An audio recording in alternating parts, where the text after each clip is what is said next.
If you have eaten at a sporting event around town, there's a good chance that Marco Zapien has something to do with the food. The longtime chef worked in the sports and entertainment industry for decades, including Staples Center when it first opened. I caught up with him at Zapien's Salsa Grill and in Pico Rivera for a lot of stories and also a few tacos. Don't judge.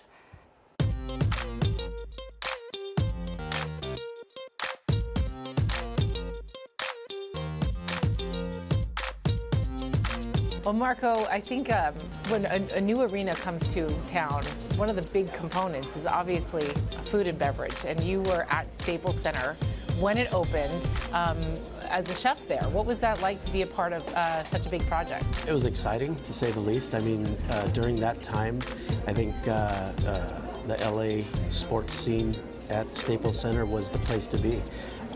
It was kind of like the benchmark of bringing fine dining to the sports venues. And at the time, I mean, LA Live wasn't around yet, so the food scene for sports venues was there at Staples. So we really had to be creative, and with the type of people that were coming in, whether it was, you know, Hollywood or the music industry, everybody who is somebody was coming through Staples Center, and we really had to be creative and bring something fresh and something exciting to the food service there. You cooked specifically for Phil Jackson also. You know, on game days he had his pre-game meal and usually just fish and veggies, so a pretty healthy eater. The same thing every time? Was he like specific with spices, or was this his creation or your creation? Yeah, our creation, but you know, just nothing specific, what kind of fish we had of the day and some type of veggie, and that was pretty much it. So you also spent some time as a private chef with Dr. Butt. At the time, a friend of mine was his private chef, and he went out on a medical leave, so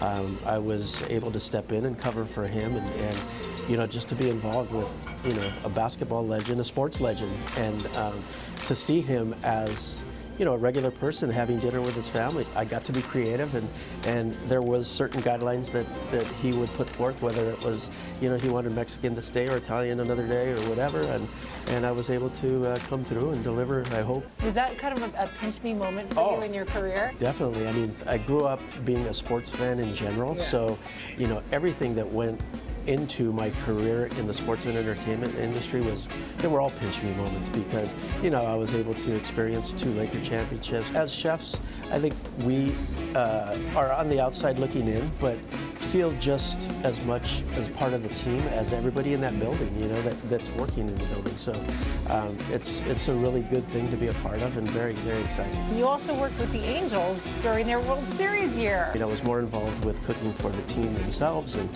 and so you really got the feeling of being part of the team and in the clubhouse and everything like that. So much so that you got a World Series ring. Oh yeah. That was a lot of fun. Do you ever bust it out? Sometimes, yes. Okay. Sometimes it's in the safe. So You're here at the restaurant pretty much full time now. And I'm still involved in the sports industry and sports and entertainment food-wise through Melissa's Produce, where I act as a corporate chef representing them in all of the sports venues where I used to work. It's a lot of fun to be able to be a part of it from the outside, and it makes it interesting to be, you know, still be a part of the sports industry. I don't know if I can wait any longer to dig into this delicious smelling food. Yes. So should we get started? Yes, help yourself, enjoy. Thank you, Chef.